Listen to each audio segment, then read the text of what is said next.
ఒత్తిడి తగ్గించుకోవడానికి సిగరెట్ తాగుతున్నారా?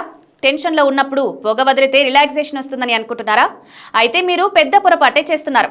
మీరు పీల్చే ఆ పొగ ఒత్తిడిని తగ్గించపోగా మిమ్మల్ని మానసిక ఆందోళనలోకి నెట్టేస్తుందని వైద్యులు హెచ్చరిస్తున్నారు. అసలు సిగరెట్ తాగినప్పుడు మెదడులో ఏం జరుగుతుంది? ఆఫీస్లో పని ఒత్తిడి పెరిగినా, ఏదైనా టెన్షన్ వచ్చినా వెంటనే సిగరెట్ వెలిగించడం చాలా మందికి అలవాటు. ధూమపానం చేస్తే మనసు ప్రశాంతంగా ఉంటుందని, ఒత్తిడి తగ్గుతుందని చాలా మంది నమ్ముతుంటారు.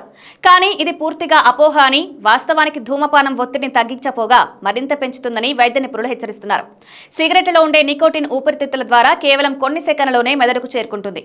ఇది శరీరంలో డోపమైన్ అనే ఫీల్ గుడ్ హార్మోన్ విడుదల చేస్తుంది. దీనివల్ల కొద్ది నిమిషాల పాటు ఏదో తెలియని ఆనందం, హాయిగా ఉన్నట్లు అనిపిస్తుంది. ఈ తాత్కాలిక అనుభూతిని చూసి ధూమపానం ఒత్తిడిని తగ్గిస్తుందని భ్రమపడుతుంటారు. ఢిల్లీలోని లంగ్స్ వెల్నెస్ సెంటర్ కు చెందిన డాక్టర్ నేహా పదేరా దీనిపై కీలక వివరణ ఇచ్చారు. నికోటిన్ ఇచ్చే ఆ ప్రశాంతత కేవలం కొన్ని నిమిషాలు మాత్రమే ఉంటుంది. శరీరంలో నికోటిన్ ప్రభావం తగ్గగానే మళ్లీ సిగరెట్ తాగాలనే కోరిక మొదలవుతుంది. దీనివల్ల మునుపటి కంటే ఎక్కువ విశ్రాంతి లేకపోవడం, చిరాకు, ఆందోళన పెరుగుతాయి. దీర్ఘకాలంలో ధూమపానం చేసే వారిలో మానసిక ఒత్తిడి స్థాయిలు సాధారణం కంటే ఎక్కువగా ఉంటాయని పరిశోధనలు చెబుతున్నారు. శరీరానికి కలిగే ఇతర నష్టాలు కేవలం మానసిక స్థితిపైనే కాకుండా ధూమపానం వల్ల ప్రాణాంతక సమస్యలు వస్తాయని డాక్టర్ హెచ్చరించారు.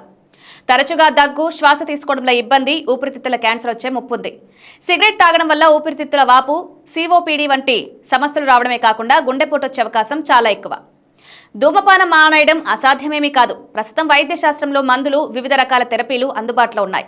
ధూమపానం మానేసిన తొలినాళ్లలో కొంత అసౌకర్యంగా అనిపించినా నిపుణుల పర్యవేక్షణలో చేస్తే స్వల్పకాలిక చికిత్సతో సులభంగా ఈ అలవాటు నుండి బయటపడొచ్చు.